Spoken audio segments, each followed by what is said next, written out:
তুমি কি কখনো একা অনুভব করো? মন খারাপ, বুকের ভিতর চাপা কান্না, কারো কাছে বলতে পারো না, বুঝিয়ে উঠতে পারো না নিজেকে।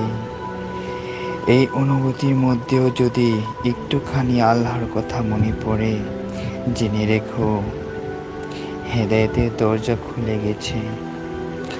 আল্লাহ যখন কাউকে হিদায়াত দিতে চান, তাকে প্রথমে ভেঙে ফেলেন, তাকে একা করে দেন, তাকে এমন জায়গায় নিয়ে যান যেখানে সে কারো না, কেবল আল্লাহরই। দুনিয়াতে কেউ থাক বা না থাক, আল্লাহ থাকেন সবসময়। তুমি যদি একবার সিজদায় পড়ে কাঁদো, আল্লাহ বলেন, হে আমার বান্দা, আমি তো তোমার কান্নার অপেক্ষায় ছিলাম। আল্লাহ বলেন, তোমরা আল্লাহর রহমত থেকে নিরাশ হইও না। নিশ্চয় আল্লাহ সমস্ত গুনাহ ক্ষমা করেন। তুমি হয়তো অনেক পাপ করেছ, হয়তো মনে হয় আল্লাহ আর তোমাকে ক্ষমা করবেন না, কিন্তু না ভাই, না আমার বোন, আল্লাহর রহমত তোমার কল্পনারও বাইরে।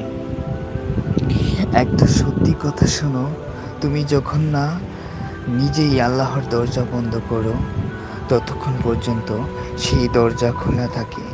সকাল বিকাল রাত তুমি ফিরে আসলেই আল্লাহ আছেন গ্রহণের জন্য।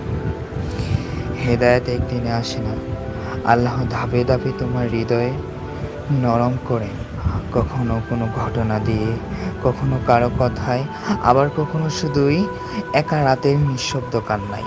তুমি যখন তওবা করো, আল্লাহ এতটা খুশি হন যে তুমি কল্পনাও করতে পারবে না। একজন মা তার হারিয়ে যাওয়া সন্তানকে ফিরে পেতে যেমন খুশি হয়, আল্লাহ তার বান্দা ফিরে এলে তার চেয়েও বেশি খুশি হন। আজ তুমি যদি আল্লাহর পথে ফিরে আসো, তোমার অতীত, তোমার ভুল সব কিছু আল্লাহ মুছে দিতে পারেন। তুমি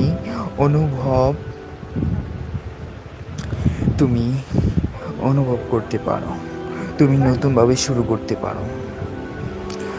যারা রাতের আধারে কান্না করে, যারা মানুষকে না বলে আল্লাহকে ডাকে, তাদের মুখে কখনো ব্যর্থ হয় না। তুমি আজ সিদ্ধান্ত নাও, আর দেরি নয়। একবার কোরআনের দিকে ফিরে দেখো, একবার সিজদায় পড়ে যাও, হয়তো আজ রাতটাই তোমার হেদায়েতের রাত হবে। আল্লাহ যাকে ভালোবাসেন, তাকেই তিনি নিজের